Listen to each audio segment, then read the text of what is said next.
Hello, YouTube, and welcome to the Shade Chamber, a Genshin podcast run by five 30-year-old boomers think this game is doing interesting things. I'm your missing shoulder blade, Beefy. I'm the friend who's been running the same domain for the last 6 months, Break. I'm the Riptide Invoker and Fatui Housewife Promoter, Jer. I'm Rad. I'm the Kaching man who's in pain. And I'm your dead twin, Wander. Oh no! Oh, God. Wait, hold on. It says something about this game's story where I was like, which one? Exactly. We don't know that Lumine isn't a ghost. I think that Lumine has probably definitely ghosted a lot of people. Yeah. Exactly. Definitely how she broke up with Dane's Leaf. Daniel Sleef. And then moved on to, her Fatui housewife. Yeah, completely. Leaving a trail of broken hearts and shattered bodies in her wake, as she does. Here at the Truly. Shade Chamber, your ship is wrong, and we're right. No! Let's just hit the schedule. Yeah. So today we're talking about that hot pink bitch named Breakfast. That's right, it's Yai. We were all very hyped for this character. This is someone who has been prominent in the story, in the lore, since Inazuma came out. I think we were all enamored with how mean she is and how effortlessly stylish. And she's been, present in the story since day one of Inazuma, which came out in July, so that was what, at this point, like... The better part of a year ago? Over that 6 was months. basically 7 months, right, at this point? Yeah. Yeah. I don't think there's too much that we can say about Yai that's really interesting or new. There's lots of fun things you can do with her, lots of movement. She's one of the newest Caddy users to actually come out as a primary DPS, and also the first viable Electro Caddy user. Haha. Rip and piss, Lisa. I do love you. Your kit is whack. I did see that she was, categorized as a sub-DPS on some of the tier stuff, but she is also only, at this point, a week old? Yeah. People are still figuring her out. Yeah. She is very squishy, though. She's I'll say super that much. squishy, but she moves for free. She gets 3 free dashes, which you can stagger with real dashes, and she can cover a shit ton of ground with very little stamina. Yeah. And that's kind of what I've been experimenting for, is to basically use her to taxi my C0 Hu Tao around and do more dammy while consuming less stammy. The other thing, too, is that her burst refreshes all of her dashes, which is a lot of fun. Like, every post-launch Catalyst user feels really fun. Can't wait for the boys. There are still no boy caddies. I don't know why. Yes. Imagine- Chong Yin Still should have no- definitely been a Caddy. Young Nope. Yin should have been a Catalyst user. Yeah. Facts He is really facts. should have. No Yeah. cryo catalyst users ever. All this suffice to say, it kind of got us to thinking that, Yai is... The stuff you need to level her up is really, really deep in there, and it kind of got us thinking about a problem that it doesn't look like Genshin has a plan to solve yet, which is, what if these new 5-stars are your first 5-star? What if you are new to the game, and you get Yai Miko as your first 5-star, and you have to wait, 300 hours, not really, but you get it, into the game's story, to not only level her up, but her talents. Because her talents are contingent on the new Raiden Shogun boss, which is way in there. It's underneath, Kokomi's quest, as well as 2 of Raiden's quests. It is a lot to Yeah, ask. the full list is it's the entirety of the Archon quest, the intermission chapter, all of the No, the Inazuma intermission Archon chapter quest. is not. I don't know if you can choose to do the intermission chapter whenever, but that is not a prereq for Inazuma. Because I what thought I that, I did- thought that the Lumine stuff, or the Aether / Lumine Okay, stuff no, had yeah. to occur, I right? think that does have to happen, but the interlude, the part with Shenhe and the Shade Chamber, jeez, that's our house. Yeah, so suffice to say, they did add a little flexibility with the Archon Quest interlude being optional in whether or not you do it before or after Inazuma, but it still puts us in a position where, it seems untenable for new players to level up. The new units. problem is you're stuck using Ember, Lisa, and Kaya for 300 hours in spite of rolling Yai, Ito, Shenhe, and whoever else came out in the last couple of patches. Yeah, because it's gonna be a while before they rotate in like people who you can level up easily in places that you can reach in the early game. Yeah. A part of me wonders if they're going to implement some kind of dream solvent situation just into, like, actually acquiring new boss mats early on. That would make sense, or just make it like an event reward, like a crown. It's like, or it's something that you can transmute into any boss mat you want. Yeah, yeah. I guess my one concern with that would be, like, there are spoilers in some of those descriptions, especially the latest boss Yeah. map. Yeah, I think it was like when we were looking at Yai's talent mats. It's like, oh fuck, hey, that's Makoto's hairpin. Oh shit. Yeah. I mean, this is stuff we were ready for, but It still This sucks stuff- though. Like Yeah. the interface spoilers. yeah. And I Let's say, mean, like, all things considered, this game is shockingly okay at covering up its own spoilers. I love how they do these bait and switches in the trailers. Like, different voice lines will be delivered with different tones, which makes you think different contexts are happening. and a lot of gacha games are notoriously bad about spoiling their own content just vis-a-vis like their banner images, since selling the character comes first and at the expense of everything else. Yeah. Like, no matter what, you're gonna see, oh Christ. What is her name? Magatsumitake Narukami no Mikoto, I think, is her full ass name. That sounds about right. Yeah, you're gonna see her out of sequence with the story, no matter goddamn what. But waiting to get to her so you can like make your Yai good, that's a whole other story. That's gonna be a bit crazy. Yeah, the first Ascension doesn't require mats anything crazy. No, wait, actually, does it? I think the first one is level like 6. After level 6. Yeah, it's all talent stuff, but Yeah. Well, no, because her level ascension mat is Yeah, the level bosses of Enka no Miya. oh, you have those to do- guys, yeah. Yeah, but Like- you don't need those till level 40, I don't think. Yeah, you do. No, to ascend past level 40. Oh. I mean. Like you don't need those types of mats because you don't need them at level you 20. You can get to level 40, Yeah. but after that, you need fins, and then you need more. Yes. That's pretty rough. Yeah. Honestly, anybody who's got like Inazuma talent materials might be rough on a new player, just because up to a certain point in early game, that's not really much of a concern, but you just can't flat out level those talents, period, because you can't get to those the talent domains. Yeah. Or have any access to those particular talent materials. So sometimes they give them out in like events or the battle pass. I guess the battle pass gives them to you, but that's dependent on if you're some people I guess would be in GBF we have what we jokingly call seasonal players, for people who come in for the free stuff during things like anniversary events and stuff like that, and then they disappear for the rest of the year. Right. Totally. And if you have people who are say that casual while playing Genshin, chances are they're not going to do enough of their battle pass to get any of those materials, so they're out of luck.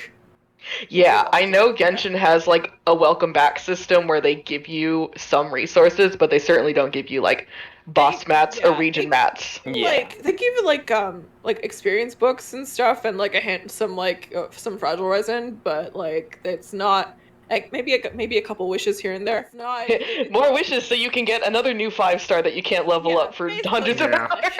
Yeah, This game really punishes people who get on the train late. They put essential story stuff behind quests that only happened in the past. They make character mats inaccessible for people who haven't played up until that point. I don't know.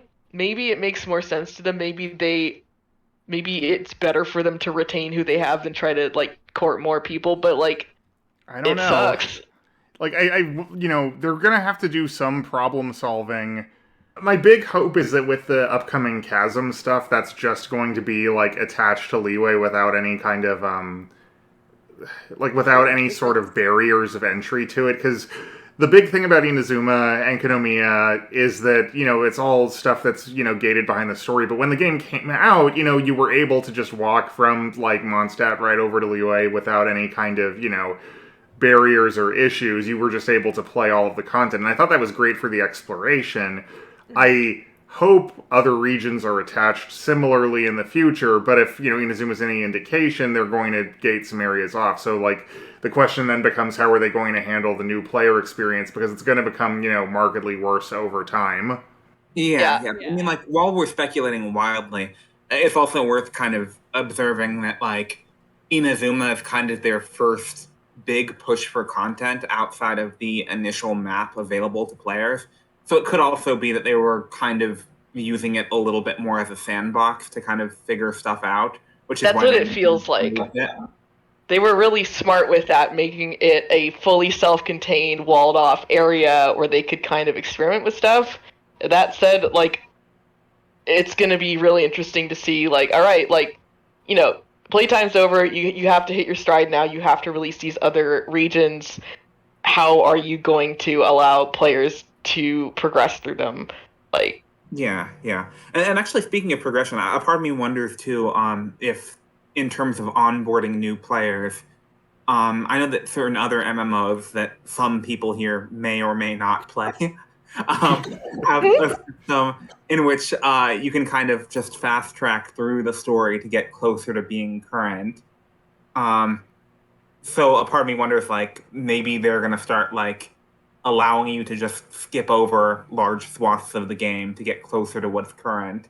Don't know if they would do that for Genshin just yet. Like, maybe in like a couple of nations worth of content, they would consider that as like another avenue of making some money. But I don't know if they think they have enough stuff to let people just skip like swaths of story, because otherwise, like, what's there to do? Like, Yeah. I'm not saying there's nothing to do, because like, yeah, like, we're all slaves to the grind at this point. At the same time, aside from Inazuma being, I guess, like, their biggest like content, like, or content updates since, like, I guess since the beginning of the game or whatever, if they let people skip too much, they risk losing people just like when they get bored after they've run out of stuff to do, because they've, everything is done too quickly or something. It doesn't seem like a Yeah. thing they would I want to mean, it could do. also be that they, like, essentially don't offer the same rewards for skipping content, which would really incentivize players to go back and actually play through it. But I definitely can't imagine that they would allow for, like, an Archon Quest skip at least until after Sumeru comes out. Especially because the way that they are telling the story right now, it is like compounding on what came before. It's not really something that you can tell in a different order. Like, both Liyue and Inazuma's Archon Quest have introduced like new metaphysical things that really impact the entire story and setting, and they both build off of you having done like the prior region. Well, I would contest that a little bit for Liyue, just because, as we've sort of talked about. Erosion. Liyue tells you about erosion, and that I mean about Liyue building off of Mondstadt, rather. Yeah. Yeah. Liyue and like Mondstadt were out at about the same time, so. Yeah. I feel like Liyue was kind of the first Archon Quest that really introduced concepts that appear to be like touching on the core themes that the game really is centered around. I feel like they may not let you skip Mondstadt, but they're probably eventually going to have to do a huge rework of Mondstadt to at least make the onboarding better for a new player. And I feel like within the narrative that they've recently been establishing, like, they have a good justification for that rework. Because and I mean, obviously, we've been getting into spoilers, but like with the recent like time dilation bullshit. Hey, like, eternalism! Yay! Yeah, eternalism! I can't believe that happened in 2 games we played this year. Exactly. But what I'm saying is they can get into that and just be like, oh yeah, time reasons, like Mondstadt was changed and now it exists in this form. And like the rest of the setting could just be like, oh yeah, it's always been like that. And maybe Aether and Lumine are like the only two who recognize that there was any kind of difference there. But like that does open the door then for them to go back and like make the changes they need to in order to change the onboarding process for new players. Because yeah, as like you guys said, as a tech demo, it's great. As a new player experience, it's pretty awful. Yes, there will be an event for seasoned players only where we go back in time and destroy Mondstadt. Which But yeah, I think leads in nicely to our next point of this game is made on a 6-week turnover, and it shows. yeah, obviously, like, releases over time, episodic style content for games, it's certainly not unheard of. This schedule, like, I don't know if people unfamiliar with the game development pipeline realize how fucking insane it is to push new stuff out every 6 weeks. It's ungodly the amount of stuff they put out every 6 weeks. And, like, yes, the stuff probably spends more than 6 weeks, in the pipeline, but they still have to have that much deliverable at that time. And sometimes even mid 6 week cycle, like sometimes halfway through the patch, they'll have new stuff. They'll have an event. Yeah, like I would really like to be a fly on the wall for their planning team because it has to be literally has to be multiple teams working through different rotations just to get everything out. And I would almost like to have some insight on which team gets assigned which roles and stuff because the content overall is really high quality. They have some tricks. They basically have a series of canned animations, some camera movements, and their dialogue system, which seems to be able to like rapidly iterate on stuff. But then you get into like the fact that we've seen dozens of just unique features come and go in the game at this point. Like there's been whole UI menus, different game modes where you control up to like 6 teams of 2 characters, all of the mini games that were present in last year's Windbloom that were all had to be like custom programmed. They do a really good job shoring up their resources and knowing how to kind of allocate their tools to make completely new, gameplay experiences. I mean, even Theatrum, like, we'll always talk about Theatrum and, having to deal with that for weeks on end. Yeah, like, that's a whole ass different game mode. And it's staggering, the amount of work, especially for literally, like, the game designing, like, designing the gameplay itself. They are iterating like crazy. Yeah, it's nuts. I guess that begs the question of, like, do they just have a really good handle on managing all that, or is there some significant amounts of crunch involved? There's probably significant amounts of crunch. I mean, that's the, rub. Even if they put out a thing basically on, like, their workplace management, I wouldn't believe it, Yeah, basically. Yeah. Unfortunately. I think the problem now is that they are still expected to come out with new things to keep people occupied, that they don't really have the opportunity to like start repeating old content yet, because they don't have enough old content to be able to start repeating things. Like, I personally would love to see that first Meteor Shower event come back, the one that introduced us to Scaramouche, because I feel like a lot of people didn't get into Genshin until much later, and they missed that, and that was such a story important piece of content that, like, let's get to the point where we can start recycling old content back. In spite of the lack of reruns, in spite of the fact that we all would kind of like them, it is clear that at least they're kind of learning from the past events. Lantern Rite pretty much just concluded, and this was the second Lantern Rite that the game has seen, and it was leagues better than the first one. Oh yeah, such a huge improvement. Because this one actually involved the characters we care about, and while Hoyoverse, as they're now calling themselves, did a great job of having ongoing background NPC storylines. That's literally everything the last Lantern Rite was about.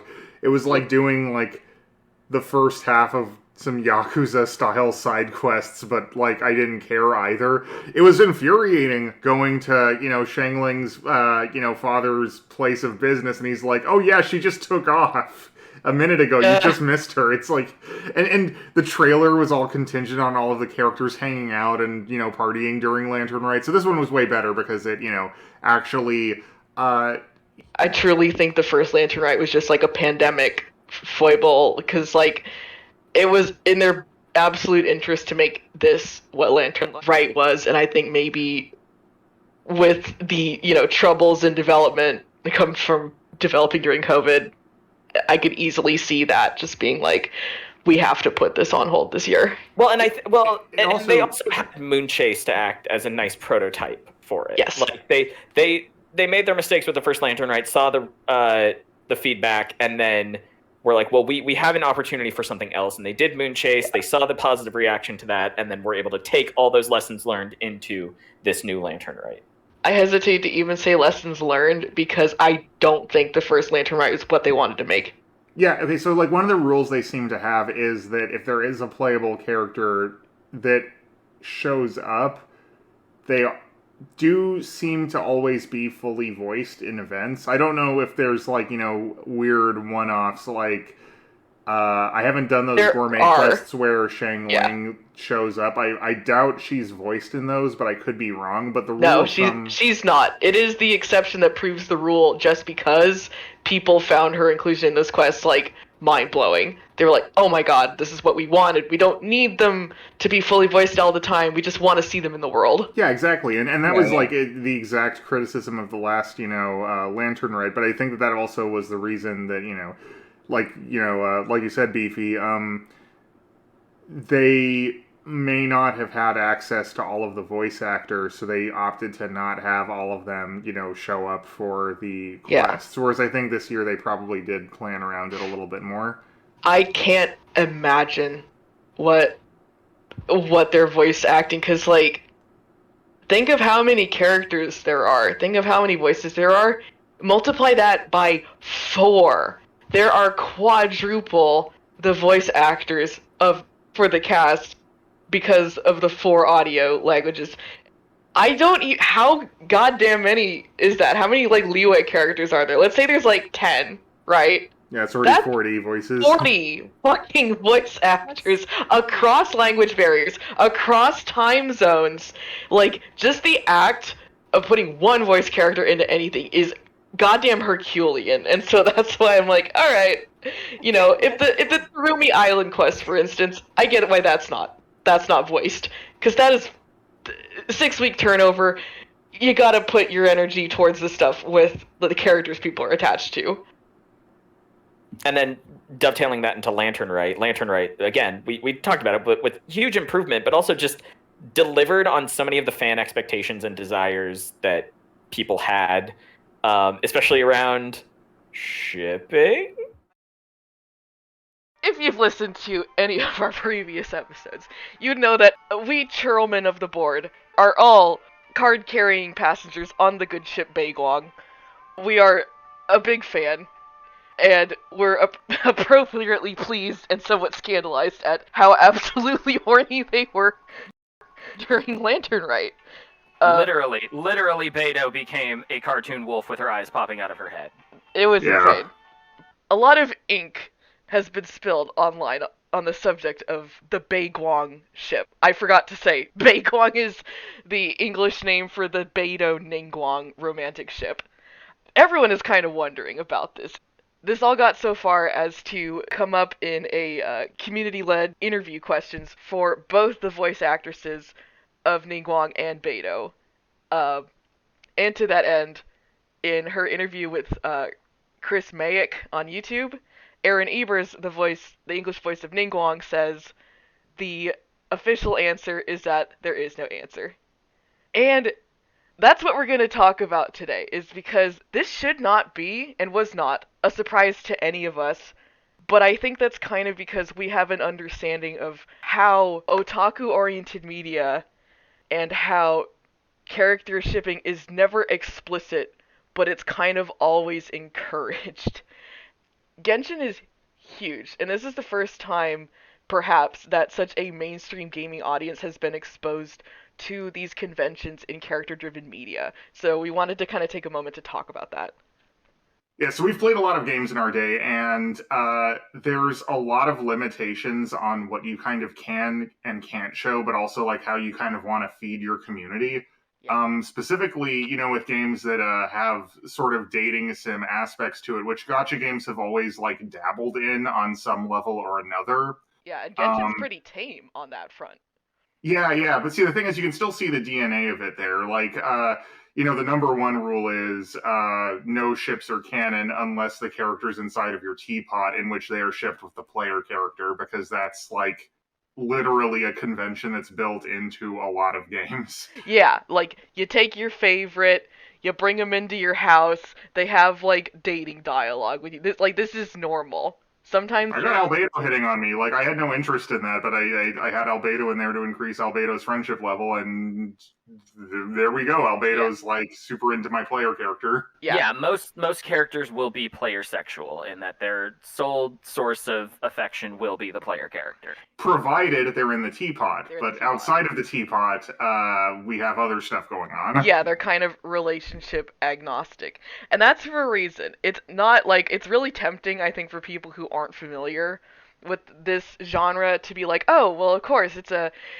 same-sex relationship, and, you know, this is a game under scrutiny from the Chinese government, they can't show that. I mean, they are, but also, but- like, it's because, like, Yeah. if you're trying to sell more gacha pulls, you gotta sell your characters to the players, and the easiest way to sell the characters to the players is to give them the illusion that they are available to the players. Exactly. Yeah. Exactly.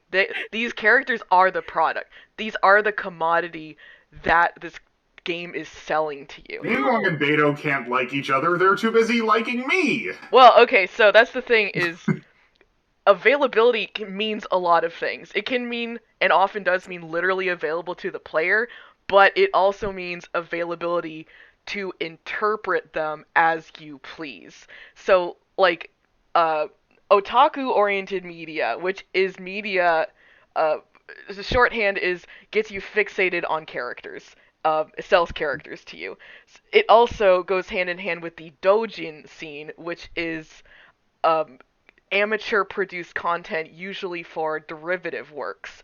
Like they're- indie fan comics and Yeah. fan, like, literature and all that jazz. yeah, your fic, your art, your fan comic, your doujinshi. Your, like, shippy, little, buttons, I guess. Yeah. and Oh yeah, the shippy buttons. things. Yeah, merch. So all of this represents the aftermarket of these characters. The more you are thinking about these characters, the more invested you are in the product, and all So- engagement is good. This is the ethos that they operate under. So, Yeah, so like it's on. There's never going to be like an official like this character is dating this character statement, because like that cuts out like however much engagement is created by people making fan work of whatever other ships get like jossed or something by yeah, exactly. official confirmation, air quotes. Exactly. But also because like it's free advertising. Yeah. There's a reason there's Genshin fan art everywhere on Twitter. Yeah. Yeah, and why they encourage fan art contests and stuff.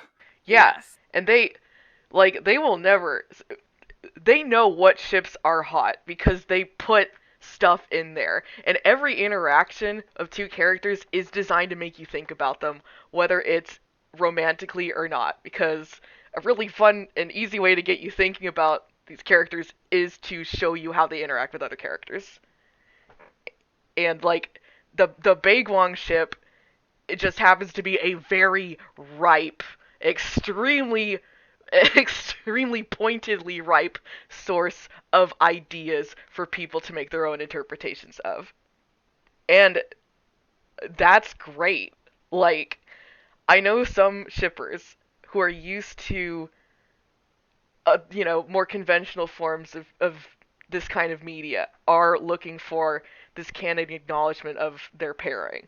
Like, but my question is, like, what more do you need? They have so much stuff going on for them.